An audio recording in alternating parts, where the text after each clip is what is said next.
Hi guys, so welcome to my channel.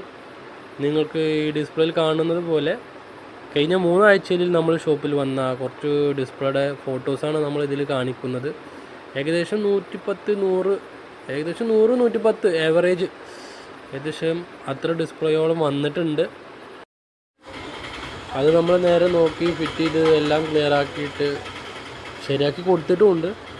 വളരെ കുറച്ച് display മാത്രമാണ് റിട്ടേൺ വന്നിട്ടുള്ളത്. അതിൽ പറ്റ ലോക്കൽ മാറ്റിയ ഡിസ്പ്ലേക്കാണ് നമ്മൾക്ക് റിട്ടേൺ വന്നത്. സോ അത് നമ്മൾ കസ്റ്റമർക്ക് 1 മന്ത് വാറൻറ്റിയുടെ ഉള്ളിൽ വന്ന എല്ലാവർക്കും ഫ്രീ ചെയ്തിട്ടുമുണ്ട്.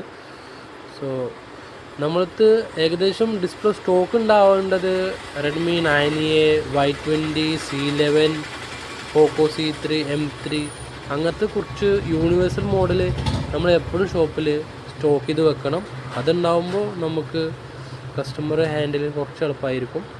കാരണം ഏറ്റവും കോമൺ ആയിട്ട് വരുന്ന ഡിസ്പ്ലേ ഇതൊക്കെ തന്നെയാണ്. ഇതിലിപ്പോൾ നമ്മൾ വന്നതിൽ ഒരു 25%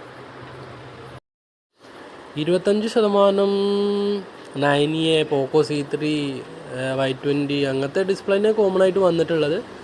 ബാക്കി പുതിയ മോഡൽ വളരെ കുറവാണ്. നമ്മൾക്ക് വന്നതിൽ കുറച്ച് ഐറ്റംസ് വീഡിയോ ഞാൻ യൂട്യൂബിൽ വിട്ടിട്ടുണ്ട്. പിന്നെ എല്ലാതും നമ്മൾ വീഡിയോ ഇട്ട് വിടുക എന്ന് പറഞ്ഞു കഴിഞ്ഞാൽ കഴിയാത്ത കാര്യമാണ്. എന്നാലും നിങ്ങൾക്ക് ഏതെങ്കിലും ഡിസ്പ്ലേയും കാര്യങ്ങളും അറിയണമെങ്കിൽ ജസ്റ്റ് മെസ്സേജും കാര്യങ്ങളും അയച്ച് ചെയ്താൽ മതി. അതിൻ്റെ വീഡിയോയും കാര്യങ്ങളും ഞാൻ നിങ്ങൾക്ക് മെൻഷൻ ചെയ്യാം, അല്ലെങ്കിൽ ഡയറക്റ്റായിട്ട് അയക്കാം, കുഴപ്പമൊന്നുമില്ല. പിന്നെ നമ്മൾക്ക് മാക്സിമം ഏകദേശം നമുക്ക് കഴിയാവുന്ന എല്ലാ ഡിസ്പ്ലേയും നമ്മളിൽ സ്റ്റോക്ക് ചെയ്ത് വെക്കണം. ഇന്നത്തെ ടൈമിൽ വളരെ കോമ്പറ്റീഷനുള്ള ടൈം ആയതുകൊണ്ട് നമ്മൾ ഡിസ്പ്ലേ സ്റ്റോക്കിൽ വെക്കുന്നത് വളരെ നല്ലതാണ്. So thank you for watching my video and subscribe.